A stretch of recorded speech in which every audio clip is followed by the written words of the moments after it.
Sir, ആരാ? സാറിന്റെ ഭാര്യയില്ലേ? നിങ്ങളാരാ? ഞാൻ ഒരു ഗ്രാമസേവികയാണ് സാർ.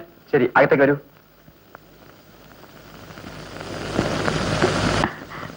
ഭാര്യ എവിടെ? ആ മുറിയിലുണ്ട്, അങ്ങോട്ട് ചെന്നോളൂ.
കണ്ണും മുഖവും തുടങ്ങും.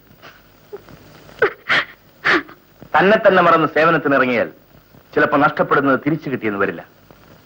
ചില മനുഷ്യരെ പോലെ ചില വീടുകളും പുറത്ത് വെളിച്ചവും അകത്തിരുട്ടുമായിരിക്കും. അതുകൊണ്ട് കയറാതിരിക്കുന്നതാവും നല്ലത്. ഇങ്ങനെ സംഭവിക്കുമെന്ന് സ്വപ്നത്തിൽ പോലും വിചാരിച്ചില്ല. അവരെയും കുറ്റം പറഞ്ഞിട്ട് കാര്യമില്ല. ജോലിക്ക് പോകുന്ന എല്ലാവരും ഒരേ തരക്കാരായിരിക്കണമെന്നില്ലല്ലോ. നല്ലതായാലും ചീത്തയായാലും സംഭവങ്ങളല്ലേ മനുഷ്യന്റെ ഗുരു. ഏതായാലും കഴിഞ്ഞത് കഴിഞ്ഞു. ഈ സംഭവം നമ്മൾ മാത്രമേ അറിഞ്ഞിട്ടുള്ളൂ. മറ്റുള്ളവർ അറിഞ്ഞിരുന്നെങ്കിൽ കുട്ടിയുടെ ഭാവിയെ വരെ ബാധിച്ചേക്കും. പോയിക്കോളൂ. ഒന്നിച്ചിറങ്ങുന്നത് കണ്ടാൽ ഇവിടുത്തെ ആളുകളുടെ നാക്കിന് കുറെ കാലത്തേക്ക് വിശ്രമം ഉണ്ടാവില്ല. കുട്ടി പോയിക്കോളൂ, ഞാൻ അല്പം കഴിഞ്ഞു വരാം.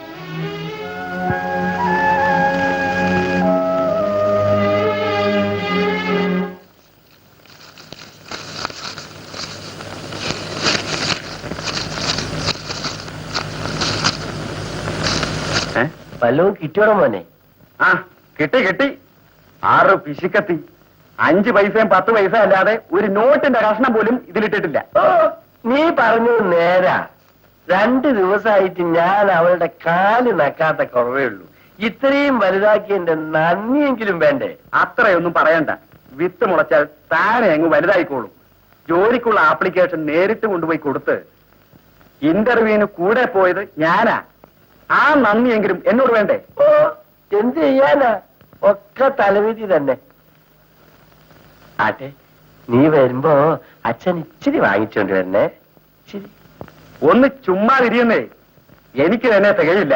പിന്നെ ആ തന്തപ്പടിക്ക് 2 ദിവസമായിടാ മോനെ അച്ഛനൊന്ന് സുഖമായിട്ട് ഉറങ്ങിയിട്ട്. എന്നാലേ ആ പറമ്പിലോട്ട് ചെല്ലേ. ഒരു 4-5 വാഴയ്ക്കും ഒരു 5-6 മൂട് ചേമ്പിന് തടം കൊത്ത്. മോള് ഗ്രാമസേവികയല്ലേ, എങ്ങനെയാണ് വെക്കേണ്ടതെന്ന് അവൾ വിശദമായിട്ട് പറഞ്ഞു തരും. അധ്വാനിച്ചാൽ നല്ല ഉറക്കവും കിട്ടും.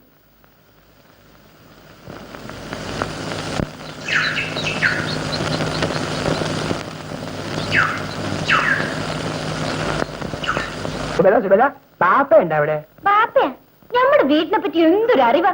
നോക്കിക്കോ, നിങ്ങളുടെ ഈ ഇടങ്ങേറാക്കല് നമ്മുടെ ഇക്കാക്കൂട് പറയുന്നുണ്ട്. ഇക്കാക്കയാണല്ലേ? ഇക്കാക്ക ഉണ്ടോ? ചെന്ന് നോക്ക്. മോളെ മോളെ മോളെ, അച്ഛൻ പറയുന്നതൊന്ന് കേൾക്ക്. അച്ഛൻ നാക്ക് നനച്ചിട്ട് ഒത്തിരി നാളായി. കാശ് വല്ലതും ഉണ്ടെങ്കിൽ ഇത്തിരി അച്ഛന് താ. എന്നെ കൊണ്ടൊന്നും പറയിപ്പിക്കരുത്. അച്ഛന് നാണമില്ലേ ദിവസം കള്ളു കുടിക്കാൻ കാശ് ചോദിക്കാനും? ഇതിലെന്തോന്ന് നാണിക്കാതിരിക്കുന്നു കള്ളു കുടിക്കുന്നതിന്? ഞാൻ നിന്നോടല്ലാതെ വേറെ ഏതവനോട് ചോദിക്കുമെടി? എടി, നിന്നെ വളർത്തി പഠിപ്പിച്ച എന്നെ വേണം ചവിട്ടാൻ. 4 കാശ് കയ്യിൽ വരാൻ തുടങ്ങിയപ്പോ അവളുടെ ഒരു നെകളിപ്പ്. വളർത്തിന്റെയും പഠിപ്പിച്ചതിന്റെയും വിശേഷം ഒന്നും പറയണ്ട. അച്ഛൻ വളർത്തി പഠിപ്പിച്ച പുന്നാര മോനുണ്ടല്ലോ, അവന്റെ ഗുണവിശേഷം കൊണ്ട് തല നിവർത്തി നടക്കാൻ വയ്യാതായിരിക്കുന്നു. തന്നെ തന്നെ തന്റെയും കൂടെപ്പുറപ്പും ഒക്കെ നിനക്ക് ഇപ്പൊ നാണക്കേടാ. നീ പറയടി, പറയൂ. തങ്കപ്പേട്ടനോ? വരൂ. സുജാതയുടെ വീടും വീട്ടുകാരെയും ഒന്ന് കാണാമെന്ന് വിചാരിച്ചു വന്നതാ. അതിനെന്താ? ഇത് അച്ഛനായിരിക്കും. പേരിലൊരു കൊച്ചൻ. അച്ഛാ. ഓ, എന്തോ നാടി അച്ഛൻ. കേട്ടോ സാറേ, സാറ് കുടുംബത്തിൽ പിറന്നവനാണെന്ന് മോഹൻ കണ്ടാൽ അറിയാം. അതുകൊണ്ട് പറയാ, സാറ് കേൾക്കണം. അച്ഛനൊന്നും മിണ്ടാതിരിക്കുന്നുണ്ടോ? നീ പോടി. സാറിന് എന്നെ മനസ്സിലാവും, എനിക്ക് സാറിനെയും. കേട്ടോ സാറേ, എനിക്ക് ദിവസവും ഒരു ഇച്ചിരി, ഇച്ചിരി എന്ന് പറഞ്ഞാൽ ഒരു ഇച്ചിരി അകത്ത് ചിന്തിക്കുന്ന സ്വഭാവമുണ്ട്. അത് ഇന്നോ ഇന്നലെയോ തുടങ്ങിയ ഇടപാടുമല്ല, അത് അവർക്ക് അറിയാം. അതിന് 4 കാശ് വേണേ ഞാൻ ഇവളോടല്ലാതെ വേറെ ആരോട് ചോദിക്കാനാ? സാറ് പറയണം. അമ്മാവനിപ്പോ എന്താ വേണ്ടത്? ഒരു ഇച്ചിരി തന്നെയല്ലേ. എന്നെ ഒരു അന്യനായിട്ട് കാണരുത്. ഇതാ, ഇത് വാങ്ങിക്കണം. അച്ഛന് കള്ളു കുടിക്കണം, അത്രയല്ലേ ഉള്ളൂ. ഇത് മാത്രമേ ബാക്കിയുള്ളൂ, കൊണ്ടേക്കുള്ളൂ.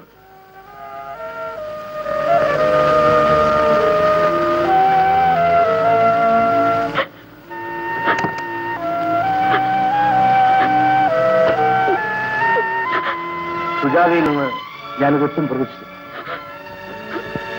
എന്നെ ഒരു അന്യനായി കാണാൻ മാത്രമേ സുജാതയ്ക്ക് കഴിയുന്നുള്ളൂ അല്ലേ? തങ്കപ്പേട്ടൻ എന്നോട് ക്ഷമിക്കണം, ഞാൻ ഇതൊന്നും ഓർത്തില്ല. ക്ഷമിക്കാൻ എന്തിരിക്കുന്നു? പക്ഷേ സുജാത ഒന്ന് ഓർക്കണം, സ്നേഹിക്കാനൊരു മനസ്സ് എനിക്ക് സ്വന്തമായുണ്ട്. ആ മനസ്സിൽ സ്നേഹത്തിനൊരു രൂപമുണ്ട്. ആ രൂപത്തിന് സുജാതയുടെ ഛായ.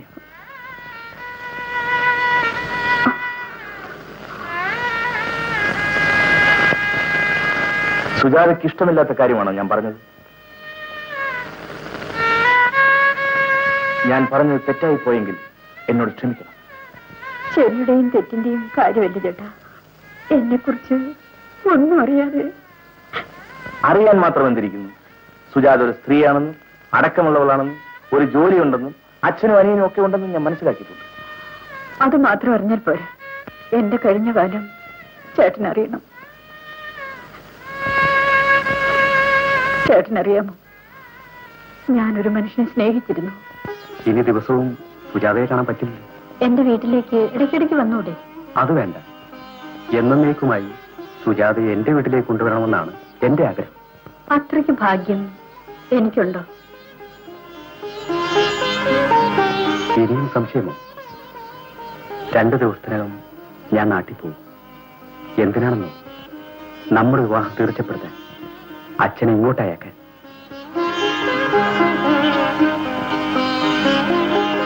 അയ്യോ, എനിക്ക് ഭയമാവുന്നു. എന്തിന്?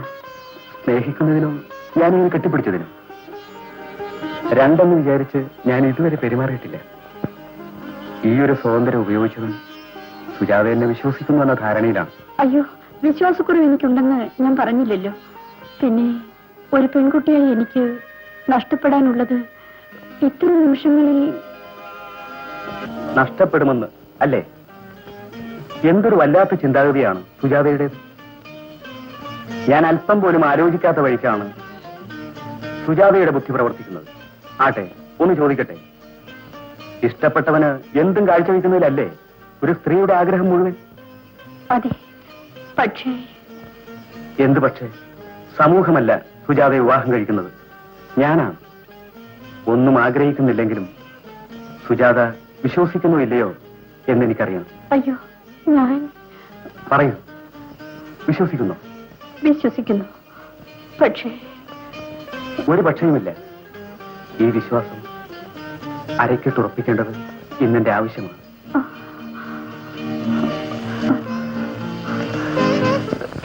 അന്നത്തെ സംഭവത്തിന് ശേഷം ഞാൻ അയാളെ കാത്തിരുന്നു. പക്ഷേ അയാൾ വന്നില്ല. അന്വേഷിച്ചില്ലേ? ഉവ്വ്. പക്ഷേ അയാൾ ഏതോ ഗൾഫ് നാട്ടിലേക്ക് പറന്നു കഴിഞ്ഞിരുന്നു. ഒരു നേഴ്സിനെ വിവാഹം കഴിച്ചു. വിശ്വാസം തെളിയിക്കാൻ വേണ്ടി സ്ത്രീത്വം പണയം വെക്കേണ്ടി വന്നൊരു പെണ്ണാണ് ചേട്ടാ ഞാൻ. ഉപയോഗിച്ച് വലിച്ചെറിയപ്പെട്ട പെണ്ണ്.